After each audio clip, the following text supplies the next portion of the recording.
Tokolasy tovavy anterana ny araba izay efa naroso ny namana mpanao gazety tao anatin'izay tapany voalohany ny fampalalam-baovao zay. Eto kosa dia manasa antsika rehetra anaraka hatramin'ny farany ny fandarana l'invité du jour ho amin'ity alina ity. Araka nefa nafantarana antsika ho vahiny ny fandarana ho amin'izao alina izao. Professeur Rarivson Valala, izy moa dia secrétaire général ny Monalp, izay tonga aneo hevitra tonga ihany koa anao famakafakana mahakasika an'izao valana rehetra na coronavirus zao ny tontolo ny fifidianana ihany koa izay samy anasanantsika rehetra anaraka izany hatramin'ny farany. Miaraba anao tompoko ary manasa anao androso atao anaty efitrano professeur.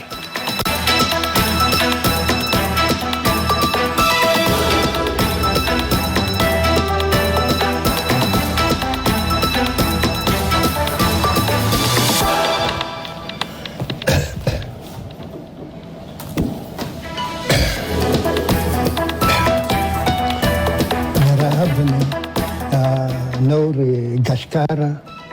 Zandry Malala Gaskara sy ny ianareo koa namana manaraka zao fandaharana zao any an-trano any indrindra moa fa ianareo mpitondra amin'ny zao fotoana zao mba jereo tsara mihitsy ny fomba andaminana ny zavatra eto ary ny fitondranareo ny fitantananareo ny tanindrazantsika tia mba hamelabelatra zay mba anjara vita kokoa eto fa za aloha tsy de miditra loatra amin'ny raha gasy fa sainy kosa ny resaka raha iraisam-pirenena no tena idirako mafy mihitsiny ary na za ary gaga nareo raha mahay anao an'izany fa za mihitsiny no responsable nandroakany any première Theresa May première ministre ny anglisy iny fa tsy Donald Trump velively zay zany ny halalanareo fa mba ny zavatra hahatsara ny titantsika ty zany nareo mpitondra no atao. Eny arsika dia mankasiraka anao professeur nanaiky nasainy zao fandarana l'invité du jour zao satria zava-dehibe tokoa no andraisan'ny fandarana anao araka ny nambaraka teo dia hitondra famelabelarana hitondra famakafakana ihany koa ianao ao anatin'ity fandarantsika ity izay sehatra ihany koa ny fandarana ahafana matanteraka zany ny antony adidiraisana ho an'ity tanindrazana malalantsika ity ary anisan'ny tena alalako anao ihany koa satria araka ny nambaraka teo zandrizanaka ihany izahay ny amin'ity resaka iraisam-pirenena ity izay efa henoko any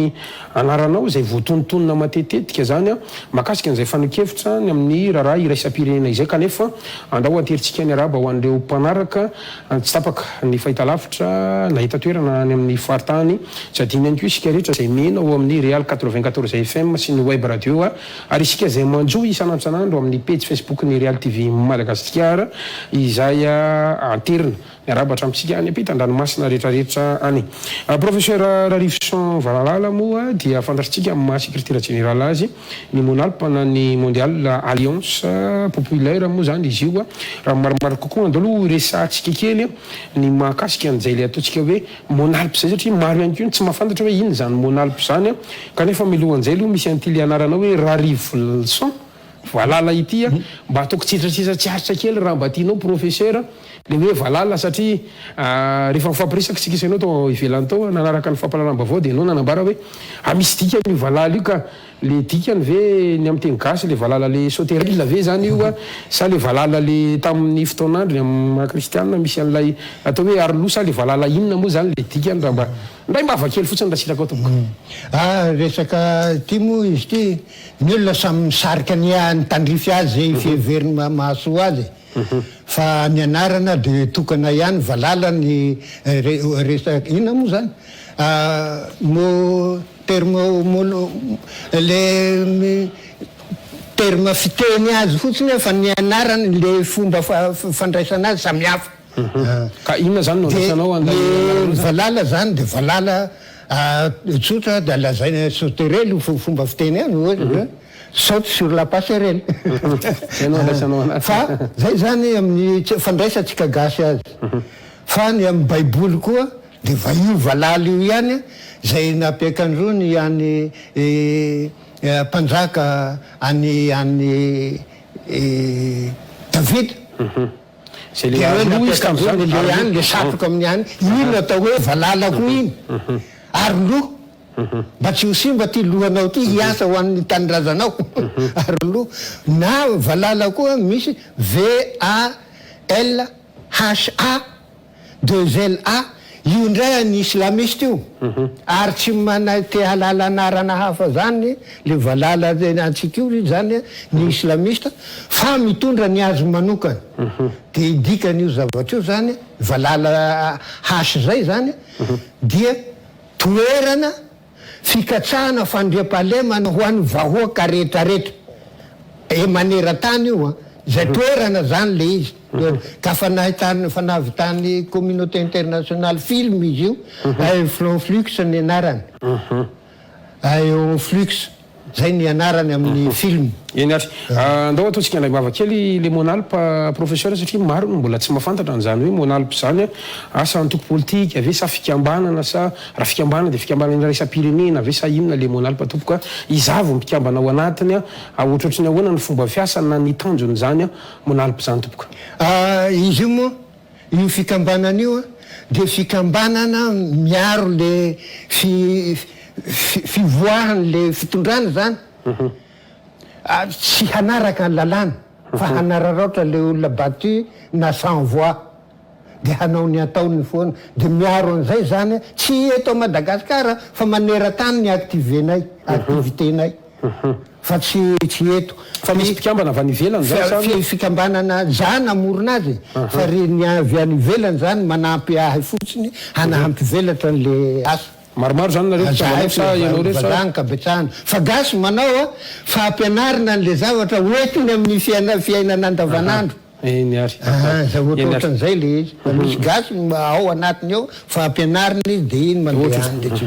eny ary makasiraka professeur tsara ny ahafantarana an'izany fa araka nambarantsika teo valala raha rivson professeur no vahintsika misy teny malagasy moa manao hoe valala tsy atana na tsy atolo-jaza ka de inona ny eo ampilatananao androany misy an'ity taratasy no entanao eto amiko amin'ny fandarana l'invité du jour ty ny fanotaniko voalohany nga maloha dia ny makasika ny atao hoe valanaretina coronavirus satria ianao milaza teo fa misehatra maneran-tany fa voazana ateraka izany valanaretina zany aloha no hita zao maneran-tany ary matetika lasa mifampepanga lasa ataontsika hoe miteraka ady mihintsy aza ny fisian'izany valanaretina zany satria saika miparitaka maneran-tany raha toka tany Chine no netim-boan'izy ity professeur ny fantaniko de hoe inona no mety hoe tompona andraikitra sa hoe iza ny tena tompona andraikitra avokatra zay coronavirus zay ary inona ihany koa no tokony atao mba ahafahana mandresy miaraka amin'izay valanaretina coronavirus zay zay mifandraika tanteraka amin'ny atao hoe votoatin'ilay fitarainana zay maingy amin'ny vokatra ny coronavirus moa zay hoentanao topoka izy ity ity taratasy ty zany de lettre condoléance zany ho an'ny olona victimeny ny firenena rehetrarehetra victimeny fléau io zay zany anaovantsika azy akapobeny de fiaraha-miory amin'ny olona rehetrarehetra zany zay tany andehanany rehetrarehetra fa anatin'ity zavatra ity zany misy fifamaliny Chine sy ny Amerikana dia amin'izay fotoan'izay zahay zany mandrindra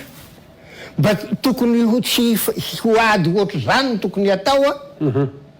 fa hampiraihina tsika rehetrarehetra olombelo maneran-tany eto hiady amin'ity fléau ty fa tsy fanasa vangy hiady ohatra zany zay ny antony nahatonga nay naketo na fanasanareo zao hamoaka an'izay zany de hanajava le fipetrapetraky le asanay zany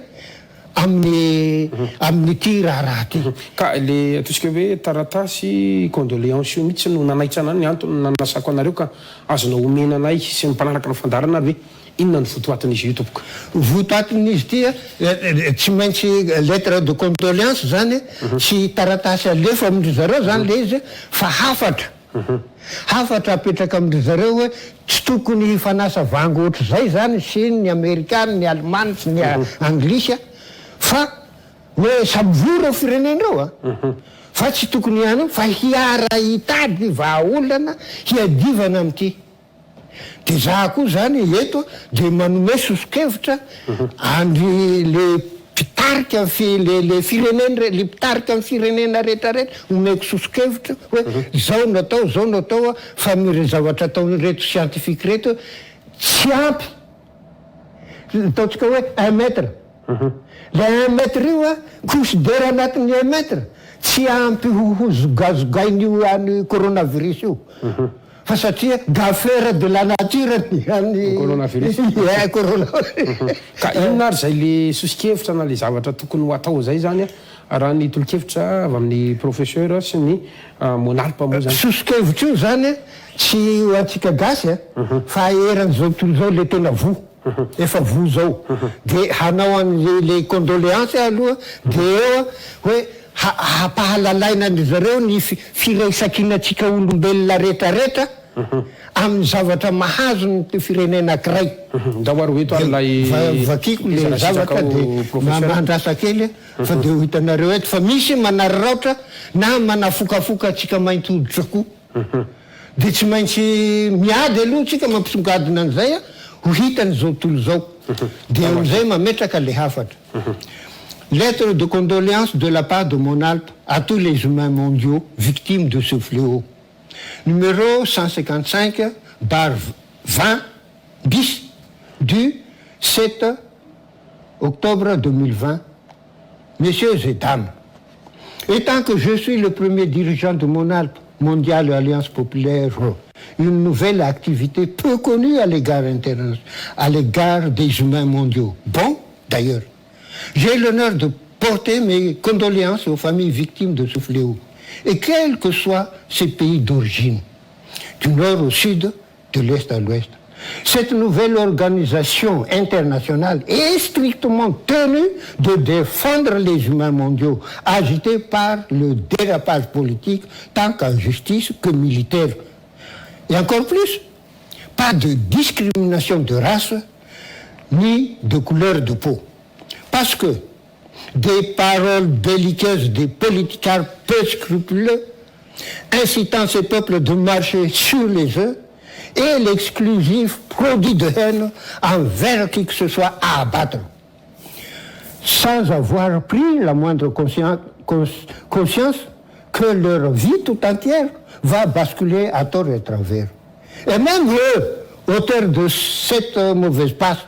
ne sont pas épargnés par des catastrophes inédites, bêtes obtenues au milieu de ce monde humain complètement surpris. Ce que nous souhaitons, nous, tous les alpinistes mondiaux, que nous, tous les humains, nous nous entraidons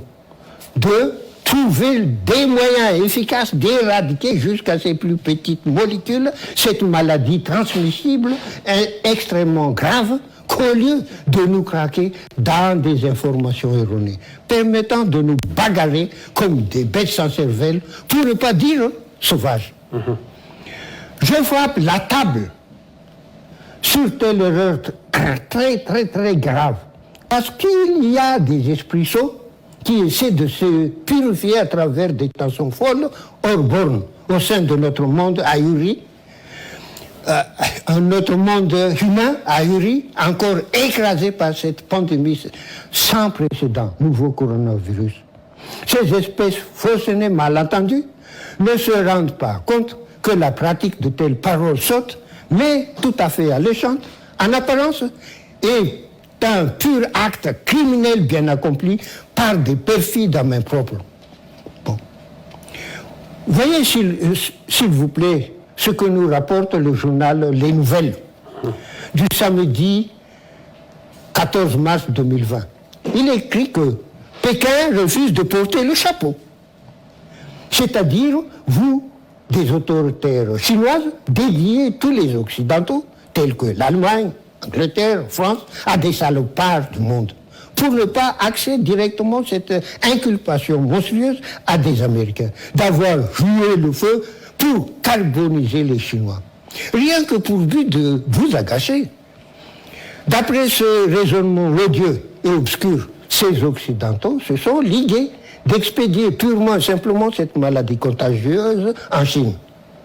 De leur côté, selon ce même journal du 14 mars 2020, pour droit de réponse toujours, les USA blâmèrent la Chine, y compris l'OMS, de n'avoir pas pris et même à une toute petite précaution à leur fonction extrêmement délicate. À partir de cette pression internationale affligée directement à l'ONU, cette dernière oblige l'OMS de demander à la Chine de l'inviter pour une rigoureuse enquête. si c'est vraiment Wuhan est l'origine de cette pandémie grave. Parce que l'insertion de Pékin là-dessus suscite effectivement des stupéfactions de ce monde humain de se craquer sur vous, Chinois. Je précise bien mon explication. Si ces Occidentaux exacts que vous, Chinois, pointez du doigt, sont des responsables absolus de telle sale affaire, ils devront avoir tout en avance l'antidote de cet enjeu criminel pour les protéger lorsque cette maladie transmissible extrêmement dangereuse les éclaboussera à leur tour. Pour être bien précis, voici un bref éclairci aux œuvres humanitaires gérées par les Occidentaux pour ne pas empoisonner tous les humains mondiaux, y compris vous, Chinois, ainsi que tous les pays asiatiques. Je vous supplie, vous, Chinois, vous, les Chinois, de prendre la peine de disséquer l'espèce de querelle politique que vous avez déclenchée pour ne pas asphyxier mutuellement vos prochains mondiaux. Tout cela vous montre, mes chers Chinois, que nous, tous les humains, sommes un. Oui, nous sommes un. Pour vous montrer que nous sommes un, fort et indivisible, je vous épluche en diagonale ici et en détail tout ce qui s'est déroulé avant et après la déplorable tragédie du 11 septembre 2001. Cette attaque a pu tuer plus de 40 000 Américains en une heure. Bien sûr, cette extravagante abrasion monstrueuse continue à les dévaster sans relâche ni de moindre répit, en commençant de 1988, lors de la dure guerre d'Iran et Irak, encore à l'époque du secrétaire général de l'ONU, Javier Pérez de Cuellar, et même jusqu'ici en 2020. Parce qu'il ne faut pas laisser les Américains mouiller dans leur calvaire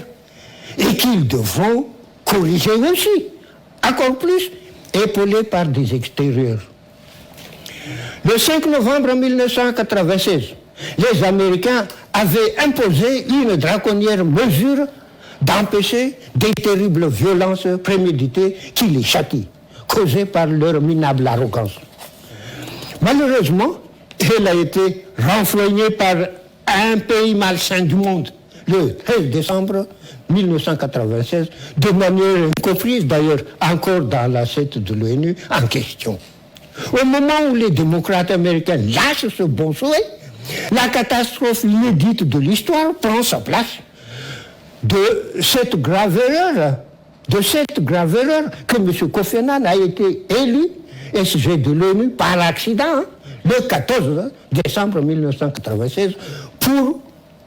remplacer Boutros Ghali. Il faut donc pour l'ONU, à leur tour, de dresser un plan de 11 septembre 2001 pour frapper la nuque des dirigeants américains. Reste de ne plus fourrer leur sale nez aux nauséabondes activités de son assemblée. Car ces fous dirigeants universels essaient toujours d'agencer l'intensive réforme de l'ONU qu'ils ne pourront jamais y arriver. Ce que veut cette vive opposition de l'ONU exacte que vous, Américains, devez tout d'abord apprendre à souffrir avant de vous engager dans tels propos exclusivement interdits pour résister à ces terribles contre-attaques. Muni des indélébiles preuves de ma part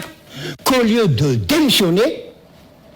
le président George Bush Jr., pas du tout George Bush père, à son honnêteté inimaginable, et même son initiative a été complètement ratée. Malheureusement,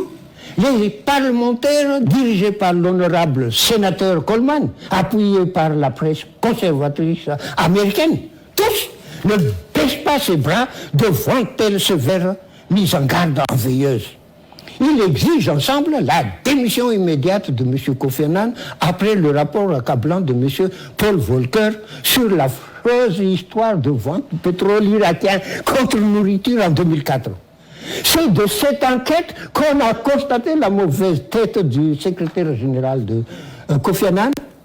Il l'a confié à ses enfants pour emploi fictif, mais non pas à quelqu'un d'autre. Quelle honte pour l'Afrique! Dans cette même inculpation est écrite aussi la vive intention du président Bush Junior de reprendre à nouveau, pour une deuxième fois, le projet de vaste réforme de l'Assemblée générale de l'ONU, le précieux sujet que les démocrates ont vachement abandonné en décembre 1996, là-haut. Bon. C'est le seul moyen qui lui reste pour pouvoir secouer l'ONU à ses fins dangers publics. Où est son énorme défaut qui irrite les observateurs mondiaux, or qu'il a bougé cette indélébile sacrée honnêteté de l'histoire? Il persiste, et par tous les moyens qu'il peut, de redresser sa grave erreur qui entraîne la terrible frappe du 11 septembre 2001. Ce qui est d'intrigue, en face de la sinistre technique de brouillage du 13-12-96, qui est taxé tout court de jeter les Américains au chaos total. Il y a un cinglé mauritanien nommé Abdallah Samir, l'ex-employé de l'ONU, a bien dit l'importance de cette rectification pour arracher les Américains de la sale œuvre des faussaires internationaux. Pour quelle raison, vous dites, ce Mauritanien s'était-il lors de la réparation spectaculaire de la monstrueuse défaillance de l'ONU en novembre 1980. Or qu'il était dans cette embarcation à tort et à travers.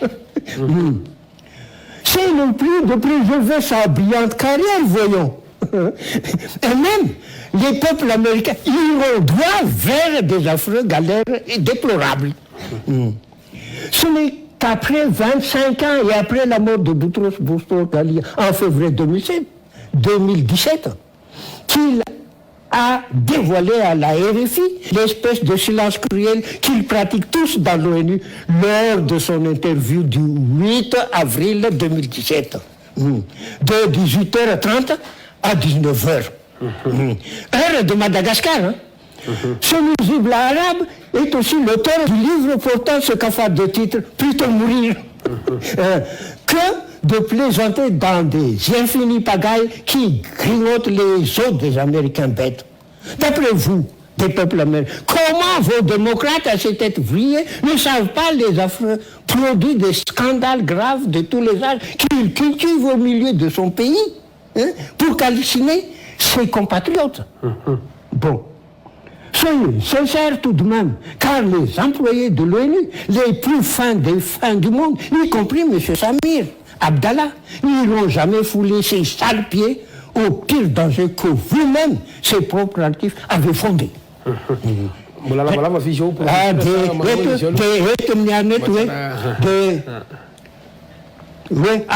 connaissant ce violent danger qui va engloutir les États-Unis,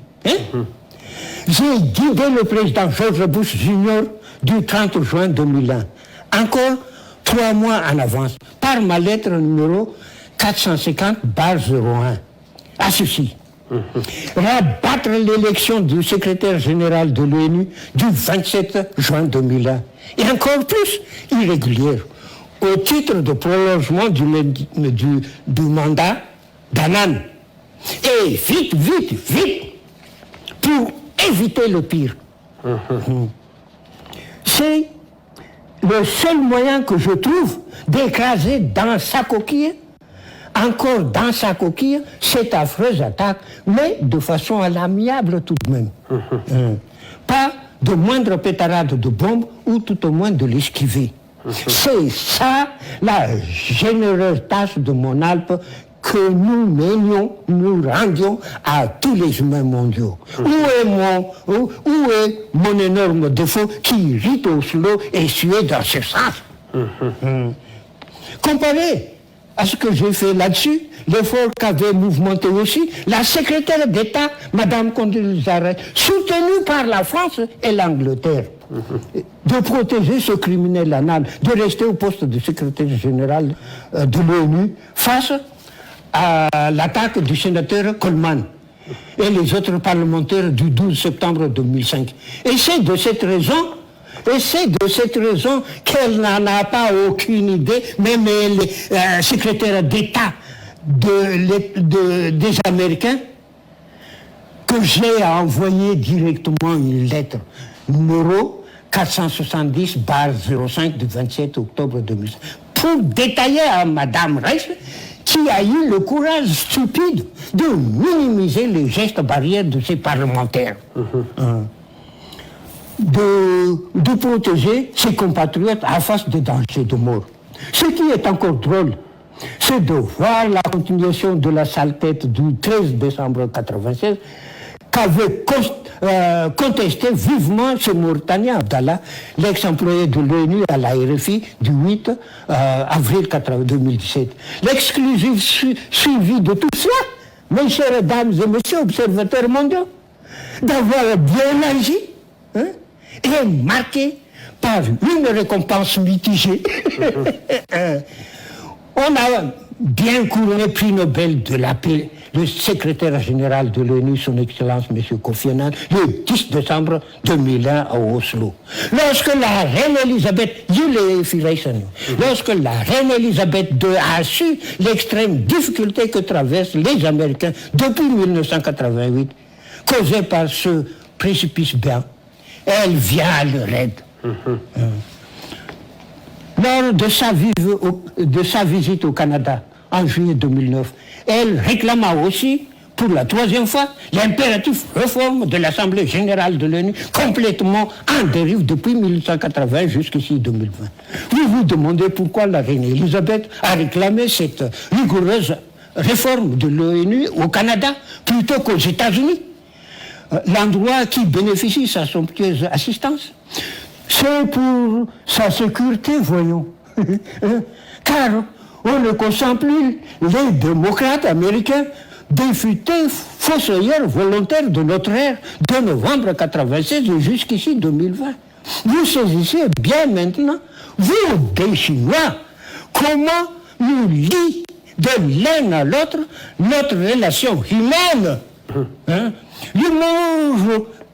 que prouve la reine Elisabeth II, pour nous tous les humains, ne reste plus dans le cadre d'Angleterre, une reine du Royaume-Uni, ou encore à des pays Commonwealth, mais est déjà pour nous tous les humains mondiaux, et sans exception. Et pour cette raison ineffaçable à l'histoire humaine, on l'appelle la mère des humains tout entiers. Vous voulez savoir la sacrée œuvre exceptionnelle qu'elle avait dirigée, vous des observateurs mondiaux? Non. C'est la reine Elisabeth II et le constructeur de la brillante paix d'Irlande du Nord actuelle. Je l'ai soufflé dans ma lettre de condoléances à la famille royale de l'accident mortel survenu à la défunte princesse Lady Di, 2 septembre 1987. Si elle entama un jour le débat pour la fin de leur guerre fratricide, qui a duré plus de 60 ans d'affilée. Sincèrement, pour ne pas perdre cette brillante retrouvaille, les reconnaissants irlandais l'ont épelé de Vendredi Saint de 98. Vous voyez l'idée et je ne comprends plus rien. Sur quoi exactement s'oriente le choix de l'Oslo et la Suède pour attribuer ce prix Nobel de la paix? Parce que la généreuse pays d'Irlande au sein de l'Europe n'a aucune particule de valeur à leur regard. Au milieu de l'Europe, n'a aucune particule de valeur. Ou bien renouer la paix américano-libyenne et par tous les moyens du 16 mai 2006, qui a été rompu par le bombardement du palais de Kadhafi du 14 avril 1986, signé par M. Ronald Reagan, pour Oslo et Suède, est une cause caduque. Inverser ou écarter aussi l'extraordinaire louange qu'ont rendu la reine Elisabeth II et ce prétentieux professeur Harrison Valal envers les Irlandais pour qu'Oslo et Suède soient devenus, après tout, aveugles sourds. Voilà, vigiovy professeur ça. C'est bien ça. Zay no atony anafarako hafatra eto. Fa ny ty eto mitohizako le izy dahoary fa tsy manao de ou bien renouer la paix impressionné par des effets dramatiques des décisions d'Oslo et Suède-là, M. Joe Biden les copie textuellement de transformer M. Barack Obama Hussein à un robot humain, un pur bidonville, d'avoir le courage d'aller se mesurer contre le continent d'où vient son propre père, qui n'a rien fait du mal aux États-Unis, une sale affaire dissimulée dans le titre faramineux d'un président couronné de prix Nobel de la paix. Champion des excuses universelles, le sadique du siècle. Quelle foutaise est-ce? Je crois que vous vous souvenez de l'affreuse histoire survenue à des membres diplomatiques américains à Benghazi lors de l'exécution de la fausse exclusion aérienne sous l'égide de l'ONU, soyons clairs, dirigée par la France et l'UE, surnommée printemps arabe. Sauf les Allemands, des inflexibles radicaux libyens ont bombardé l'ambassade américaine de Benghazi pour répondre à l'ardent désir de se déséquilibrer Barack Obama Hussein, de vouloir lâcher ses militaires, d'aller se battre aux côtés de l'UE pour réduire à miettes les Libyens en 2011. Et même le Congrès américain se met en colère et refuse catégoriquement d'accepter telle idiotie si cruelle de tous les âges. Qu'au lieu de croiser ses bras en face de ce foudroyant empêchement, il utilise encore un autre moyen, guidé toujours par son impitoyable conseiller Joe Biden. Grand A, de rompre tout d'abord les relations diplomatiques américano-libyennes, à peine renouées par la secrétaire d'État Condoleezza Rice du 16 mai 2000, guidée par ma lettre numéro 470/05. Parce que c'est fou, a-t-il dit, de se familiariser avec l'auteur de cet accord capital. L'homme qui est un bon à rien du siècle, le pouilleux de l'Afrique. Rien qu'à ça, mes chers mesdames et messieurs. Grand B, de signifier sa vraie volonté de renforcer la pagaille semée par la France et l'UE, le seul moyen authentique de pouvoir tuer le colonel Muammar Kadhafi, l'homme embarrassant universel, même il est bien connu, le Rambo de l'Afrique, un exemplaire bienfaiteur chevronné, pour qu'on puisse transformer la Grande Libye en un dépotoir du monde. Alors, M. Barack Obama gèle tous les avoirs du colonel Kadhafi, et quel que soit l'espèce de retour de flamme utilisé contre ces peuples. Pendant tout ce temps, les peuples américains sont vexés de voir son président couronné du prix Nobel de la paix s'aligner parmi les moteurs de cette sale affaire. Lorsque la secrétaire d'État, Madame Hillary a compris qu'elle ne parvient pas à empêcher la grosse bêtise que sème son président pour l'Afrique, elle se rangea aux côtés de la douleur de ces peuples qui ont perdu son Excellence, M. Christopher Stevens, et les 3 autres membres du personnel diplomatique de Benghazi, 2012. Tout en disant ceci, cet affreux incident, poursuit-elle, est dû tout simplement par le monstrueux défaut de la Maison-Blanche. Cette bonne dame unique au monde a bien osé de démissionner tout en martelant ceci. Quoi qu'il en soit, l'espèce de grosse bêtise d'Obama envers l'Afrique, d'où vient son propre père, ce drame ne porterait pas atteinte à la délicate et précieuse amitié américano-libyenne du 16 mai 2006. Et même Barack Obama l'a poignardé. Cette attaque, poursuit-elle, est une pure violence absurde et insensée, car nous, Américains, sommes aux côtés des Libyens battus. C'est-à-dire, dans cette confusion totale, tous les peuples américains, tout comme les Allemands, sont avec les Libyens. Dessiné par ce généreux avis de Madame Hillary, appuyé par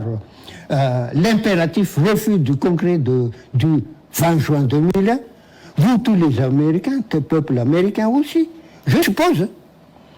ne vous contentez pas de porter la main forte à cette sale affaire de l'UE qui est une pure guerre raciste qu'avait menée Joe Biden à travers Obama, le dévié du siècle. Alors ce drame de Benghazi, chers messieurs et dames, ne va pas tout seul comme ça. Mais il a été bien sollicité par le président Barack Obama. Ce dernier, lança sa mimique excuse à ses propres peuples anesthésiés debout. Guidé toujours par son vice-président Joe Biden pour le racheter. Parce que pour M. Barack Obama aussi et le président Joe Biden, ainsi que lui, le vice-président Joe Biden. Mais non pas du tout, Madame Hillary, soyons clairs. Les Africains, tous, blancs et noirs, sont des pures espèces d'andouilles de ce monde humain. Pour vous montrer, vous, tous les peuples des États-Unis, que la sévère décision qu'avait prise le Congrès du 20 juin 2011 contre le minable avis d'Obama de vouloir pulvériser Libye n'était pas du tout la seule. Lui aussi, le président du Conseil italien, Silvio Berlusconi, avait fait autant.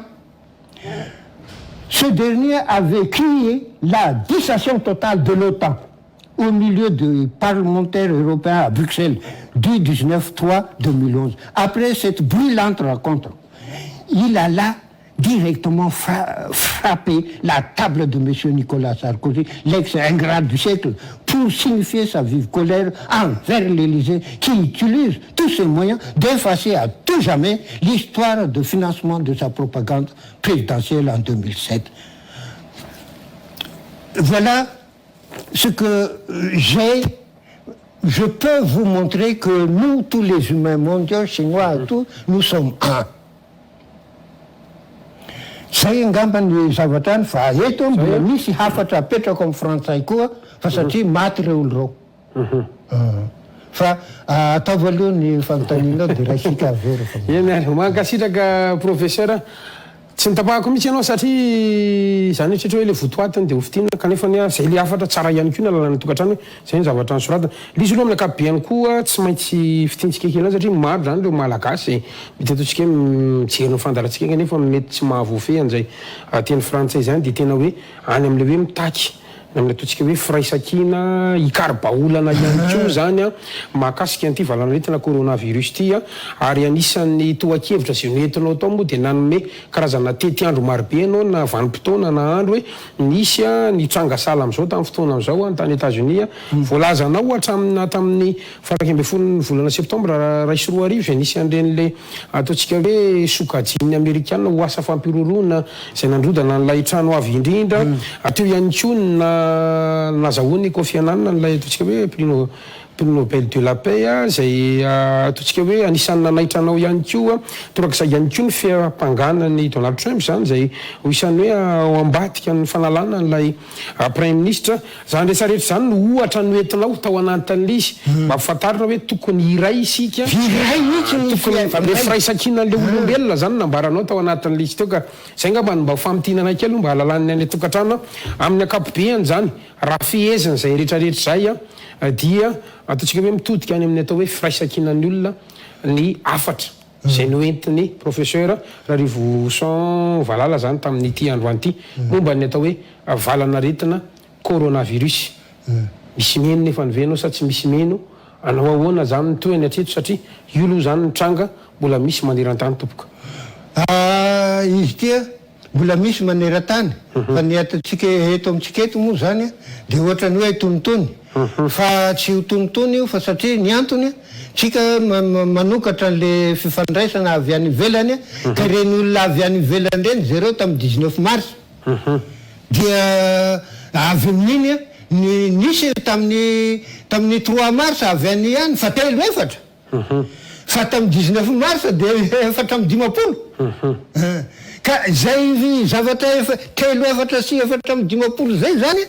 no mahasamy hafa n'le fahatongavany teto fa tsika zao zany amin'ny zava-misy amin'izao zany ahenatsika zao fa misokatra le fifandraisana avy any ivelany dia hitombo le an'io azao zany le reto olona tamin'ny 19 mars reto dia ny tsara apetrako zany de hoe le fifehezana le olo avy any ivelany jereo tsara présidentsika io makasitraka azy tamin'ny ny teny mihitsiny izy hoe rehefa nitonga ho izy le olona de nahiboko de misy mipetraka any an-trano misy ny any de hoe araha ny raisiny any de izy misy miteny hoe na ny adresiny meno izy diso daholy zay nahatonga le zavatra nihanaky iny miparitaka be iny ka izay zavatra zay zany za koa miteny aminay fa efa fantatsy président io fantatsy président io hoe za talohany iny zavatra nitranga iny efa nampahalala azy hoe gasy am'izao fotoana zao nge mivany sainy zanak'olo narary rehefa saika maty fa tsy nihinan-kany ray volana rehefa omena hany itsy marany fa zany hoe malaina mandray haniny ka ny olona tsy mihinan-kany naty ray volana nge maty de i rehefa hihinan-kany izy sokafana ny vavany de terena atao borraka anatiny ao de avy am'izay de ny teneny le bebeny azy zany hoe hanavitra an'le zaza de nataoko fa satria zazakely izy zazalahy-kely 7 taona de ohatsy nahoana de natao hoe zaho nareo reto olona koson'olona dolinareo reto ngo de avadiky nareo zavatra havo andray aoko ivany sainareo de za ndray no ahita loza fa avelao aloha hiteny any ampiasana aloha fa tsy maintsy miandry eto na iny zavatra mitranga de avy am'izay nampahalalaiko any président zany de hoe ny rehefa tonga amin'ny any de nampandre tany ampiasana de tany ampiasana koa nilaza hoe za mihetsika ao anao fa tena hafahafa be zany olo zany za tsy hetsika ao fa ngo de mivadika za milasa mivadika alika rehefa avy eo de avy am'izay de nataoko le izy larobi maraina eo amin'ny 7 amin'ny vita le fanafody eo amin'ny valo eo ny préparation le fanafody de avy am'izay de nomeko tonga ny amin'ny raika amby folo sasana na tsy ary tena le zaza no na ozy liry ka ilefa izy zany tompo mitady hanina de efa misokatra zany eo anatiny eo inona ozy toizy koa ny reny tero lehilahy tsy vanina alika maty toy zareo araka tany amin'ny fikarana de zay zavatra zay nampahalalaiko any an'ny président hoe gasy am'izao fotoana zao mandraisa anao fepetra rehefa manao zavatra fa sy tonga de anao baranany na tonga nireny hoe izy ino moa mahasamy hafa le zahay roa reo fa navotan'olona angely izy nefa za tany amin'ny fitsarana zarany tsy nakany koa ka le zay zavatra zay zany nampahalalaiko azy fa izy moa manana fahasaina hafahafa zay fa miteny ihany fa satria raha pireneny izy tia raha nain'olona maro makasiraka professeur mbola iresaka kely an'le fividianana manko teo fa voaresaka atao anatin'io afatra zay nohitanao io manko ny resaka fividianana sy ny lalàna fa anisan'ny zavatra tena nanaitra anazy zany tao anatin'ity zavatra ny vakinao la le afatra ity de maheno foana amin'le hoe enao zany migide manome baiko sotrany ianao tenanao mihitsy io zany anisan'izany ty zao nisan'le hoe andraisiko antsoratra ato hoe misy an'le fitsidiana ra-panajana zay nataon'ny flo américaine Donald Trump ny voalohany volana jona 1er juin 7 sorarivo farany teo nitsidika ny rain'ny Elisabeta de manambary ianao fa ianao ny tompon'antoka fa tsy Donald Trump ary entina nimbana azy ao anatin'izao fividianana amerikana tsika mifampiresaka zao io izay magagana hoe inona ny antony mampatonga efa maninona ianao le resaka 11 septembre 2001 teo ihany koa ianao miteny ianao koa anisan'ny tompon'antoka atao anatin'ny zavatra satria ianao niaro an'le amerikana de hoe azonao mba azavaina hoe fa efa ninona sa amin'ny anaran'inona sa inona no mampatonga anao any zany anatin'izay rehetrarehetra zay ianao nefa nyteto Madagasikara fa tsy tany États-Unis tao anatin'io trangy io azonao azavaina avokoa ve zany rehetrarehetra anao inona no mampatonga anao tena hoe tompon'andraikitra voaloha amin'le tranga rehetra maneran-tany amin'ny flo américaine amin'ny rain'ny Elisabeta sy ny maro hafa tompoko mba azonao fitinina kely zay valiteny zay le zavatra mikasika an'le raharahany septembre aloha 11 septembre 2001 de araky ny teneniko teo hoe za mihitsy nanome taratasy telo volana alohan'iny zavatra iny fa satria ny baziny zany Kofi Annan tena rangory fotsiny avy tao ary raha Kofi Annan zany tsy fifidianana tsotra zany natao fa marina fa nybloqueny hoe ho an'ny afrikana le fividiana zeny hoeny ao anatin'izany zany zako ao anaty fa nia zany noho le zavatra tsy mitsanga ato amitsika ato misy avorovoro hafahafa anina de sy tafavoaky fa manara-maso kosa miguide hoe zao atao fa satria nareo no haloto amin'io am'mahaisian'ny monalim-panao zany mampatonga anao manao an'izay asa rehetrarehetra zay sa olo-pirenena maneran-tany sa ina de zany hoe mahaisy zay zany ny activité ary ny teneniko teo hoe miasanay mihitsiny miaro ny ain'olombelona maneran-tany de voaray andrareo nefa le taratasiny ka ny honnêteté-ny Bush junior zany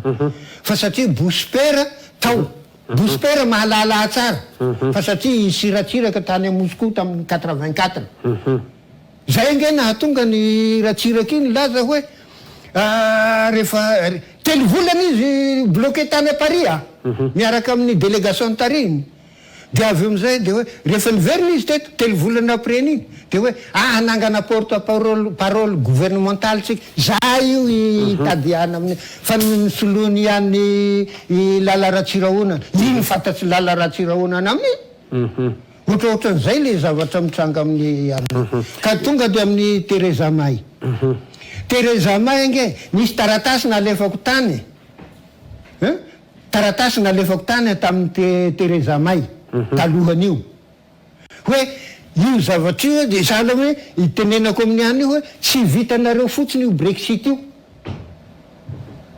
fa tsy maintsy miaraka amin'ny communauté zany hoe appuyer-ny sahala atao amin'ny États-Unis hoe appuyer-ny extérieur de l'empire le Brexit koa zany mety misy fifandraisana amin'ny ataontsika hoe fikambanam-be iraisam-pirenena ny communauté internationale ve zany professeur io Brexit io aneko propre andry zareo anglisy fa le mahatonga n'io Brexit io mikorotanao de noho ny afitsoko internationaux ko raha mpanorvony reto de inona no nataonao zany de nataoko hoe azao le avao aloha le vitao aloha atao le fa sortiny UE zany miala amin'ny UE sans accord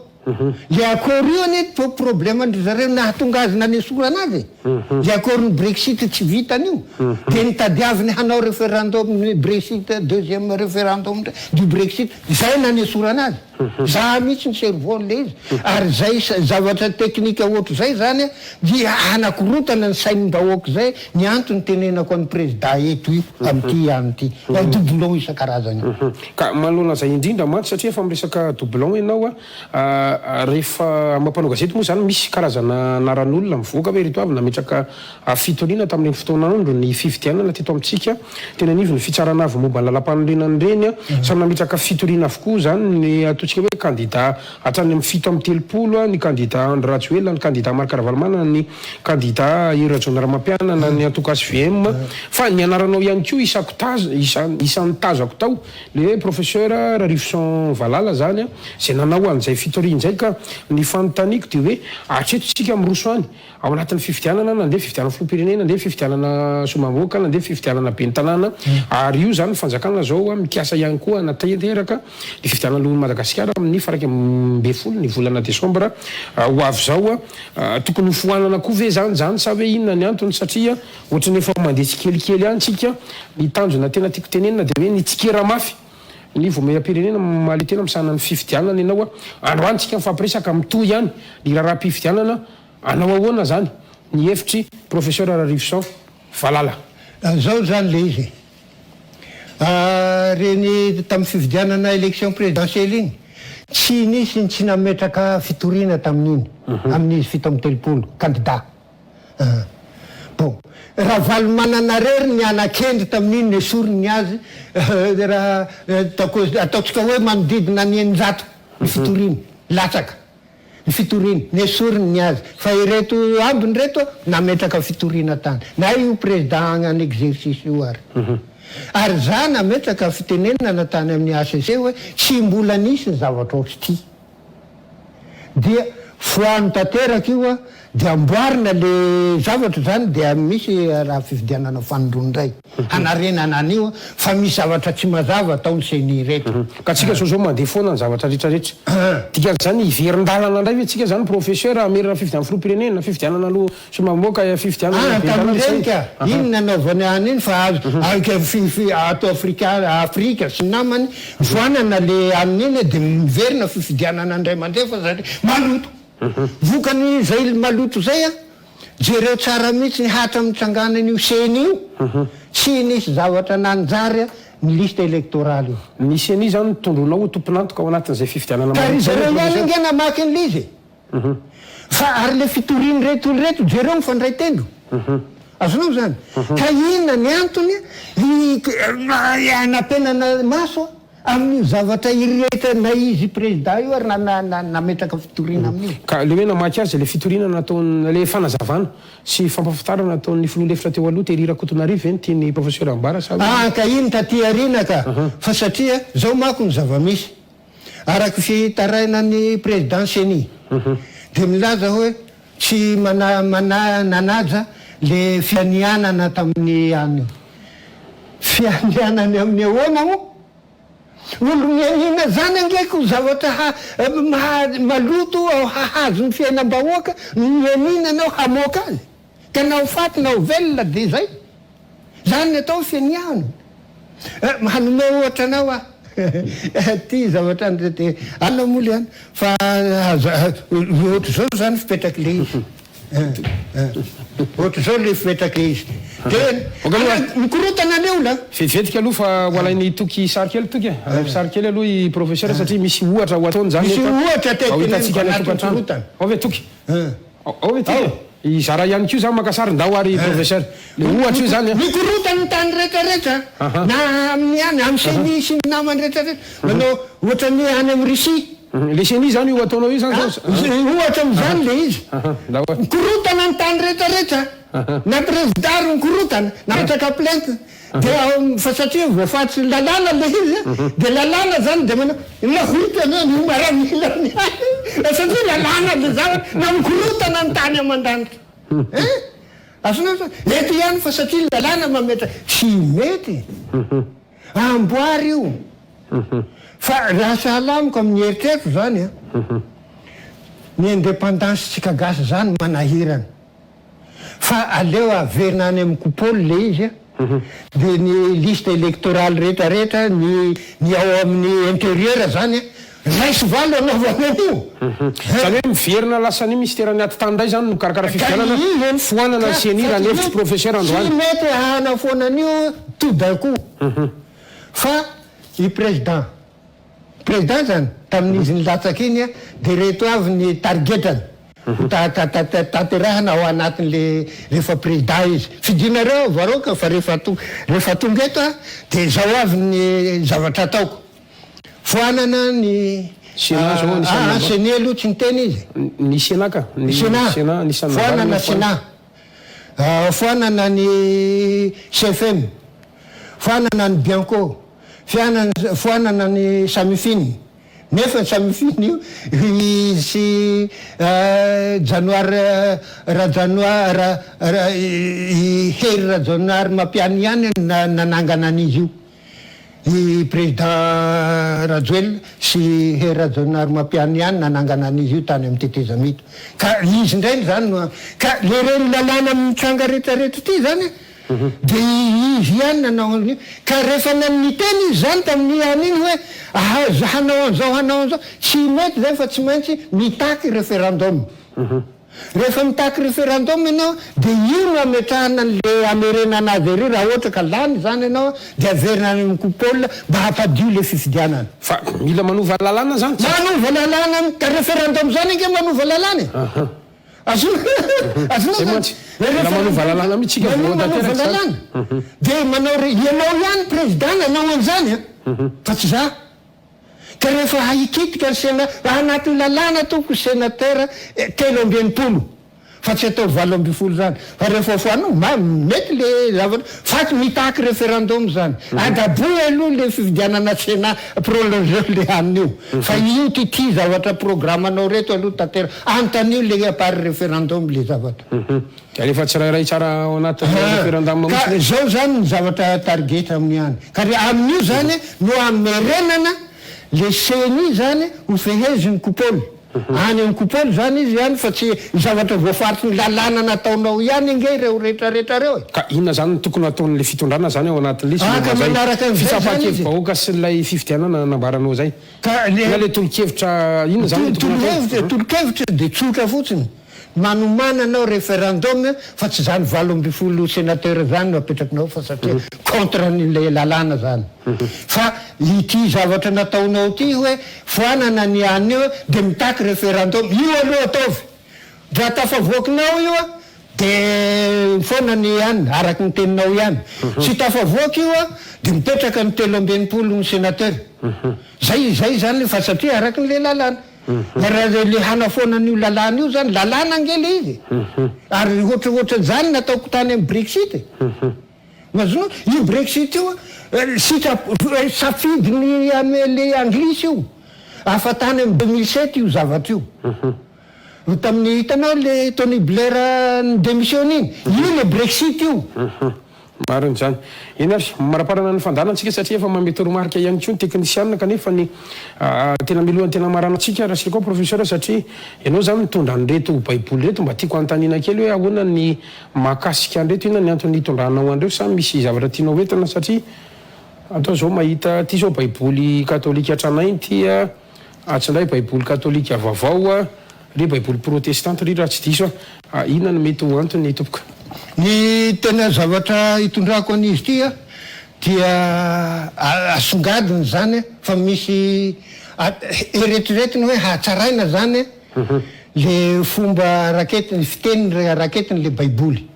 nananovana an'ity nefa tsy hatsaraina le izy fa ny katsanana mihitsy zany le ao anatiny ao azonao azavaina kely ve manome ohatra zany ohatra mikasika ny any resaka fanambadiana ity amin'ny Matteo toko fa 7 andininy fa 7 ka hatramin'ny fa 12 amin'le tranainy tia hafa miteneniny amin'ity vaovao tia hafa miteneniny ny amin'ity vaovao tia mampifanaraka le fomba fiainana katolika amin'ny ainy fa ty amin'tia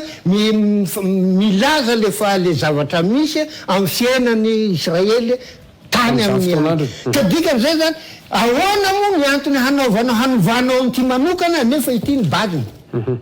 zay mitondrako azy ka amin'ity baziny ity zany de milaza izy ato hoe tsy ny olona rehetra no mahazo zany teny zany fa izay nomena fahasoavana ihany no mahazo de mahazo fahasoavan'io zany hampisaraka ny olona mpivady de ny any amin'ny fitsarana de ny olona rehetrarehetra zay anany amin'ny fiangonana amin'ny afaka manao an'izany ny fiangonana fa tsy bloquenao fotsiny hoe asa raha nataon'Andriamanitra de tsy maintsy criminel ny fiangonana raha izany zavatra ataony ty hafa ty no ampiharinao fa tsy ty ny alanao mesorony ny tapanilany amin'ny any ka am'ty akray protestante ty ndraiky de zao no izy just ny aty amin'ny dikateny aty ambany aty amin'ny Jesoa amin'ny Matteo toko 2 aty ambany aty milaza izy fa hoe Matteo toko 2 de milaza fa hoe i Jesosy na Jesoa na Iasoa raha ihany ny anaran'ireo tsy misy atsimo sy avaratry zany fa ry olona io tsy olona botolo akoriko hoe rehefa tsy zay de aty zany Jesoa fa izao ny zavatra mitranga ity amin'ny Matteo toko 2 tya de milaza izy hoe i Jesoa hoy izy na i Jesosy égale Jehova de nataony fiangonana rakiray mahoraka mihitsy ny aito Madagasikara eto hoe tsy te halala zany Jehova zany zahay fa de eto zay hitanareo le any manorovona le tokony ampiray nefa zany satria anaran'olona ray ihany olona ireo a olona mpianaka ary ny rainy naniraka azy fa tsy nandehandeha tenenange tany amin'ny joany hoe tsy sitrapoko no ataoko fa le naniraka ahoana no ataona hoe bloquena hoe fampianarana diso nadikan'le fiangonana koa hoe tsy te halala zany zay ny antony tondrako an'io fa tsy mety le dikateninareo nama fa mampiady olona ohatra koa zao tete hoe ianao tsy hianao dikany hoe tsika amin'ny prononciation ny hasy foro dia olona mitovy amin'ny arabo ary io hasy io sarobidy any amin'ny arabo ka io iave io arabo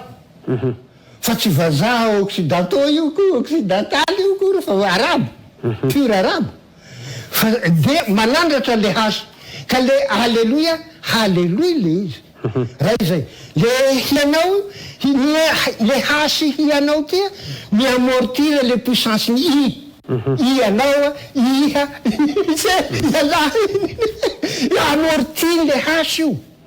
tsy tokony ataony nareo raha nyteneny ratsiraka nge tamin'ny aniny hoe le teny gasik ty nge mivaraniny ka zany zavatra zany tokony ho tandremanareo fa ioa hianaoa de manome voninahitry mitovy amin'ny tompo sahala amin'ny hoe halleluia de fa tsy halleluia fa halleluia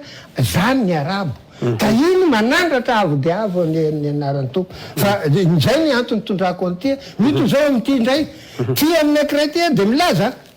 ao amin'ny Isaia toko faharoa amby roapolo de atoko Isaia toko faharoa de milaza tompo Andriamanitra nefa ty milaza hoe za miave ary tsy ianao mihitsy ho hanovan'izay fa teniny vavan'io mazava aminareo zay ny antony mahatonga amin'io fa tsy mety manjary mizilenao le teniny tompo zay ny antony tondrako an'ity misy lesona izay azontsika tsoahana zany araka ny fanambarany professeur teo mahakasika an'izay baiboly zay ary tena heverina fa tokony samy mandray ny tandrifony zany rehetra ao anatin'izay baiboly zay tokony apray ho ianao teo de lasa mampisarabazana mampiady io hoe raisy no fahefana fa satria fa natokana anao de raisy no fahefana tsy miady amin'ny raiko ao izy jesoa tiako ny raiko de zay zany mahaolombelo tandremo re tompoko ry fiangonanao aza mena hery hanosiky hiady amin'drainy zany i jesoa inatry tapitra ny fandaratsika professeur tena foy moa ny fotoana atsika za maniry mbola hiverenanao amin'ny fotoana manaraka satria maro ny zavatra tokony horesantsika na ny resaka fifandraisana iraisam-pirenena tontolon'ny politika eto Madagasikara zany tontolon'ny ataontsika hoe fiainana maha-kristianina zany ihany koa saingo amin'ny androany aloha dia ankasitrahako ianao nanaiky nasay ny fandarana l'invité du jour tamin'ity ality mankazindrina professeur mankatelanao ihany koa asara mamisy afatra farany ngamba nday mavafo sekondra fitsisany ananatsika ny afatra apetrako ho aminareo mpihainy mba mahaiza mamakafaka zavatra tenenin'olona raha asoanao izy raiso raha tsy asoanao izy ialao fa sarotra manarina anao rehefa tafajabaka amin'ny zavatra hafaty anao anao zay ny mba hafatra petrako aminareo mijery an'le fandarana na eto amin'ny toerana na any ivelany any mankasitraka professeur de mirasoanao mirary fahasalamana sery hoanao ihany koa ary maniry mbola hifanasitava aminao amin'ny fandarana manaraka isaorantsika rehetra tany atokantrano manaraka ny fandarana hatrany farany metraka ny veloma mandrapitafa ho manaraka inday ary tompo klasy tompo vavy veloma tika rehetrarehetra manaraka ny fandarana ity mankasitraka professeur da hoary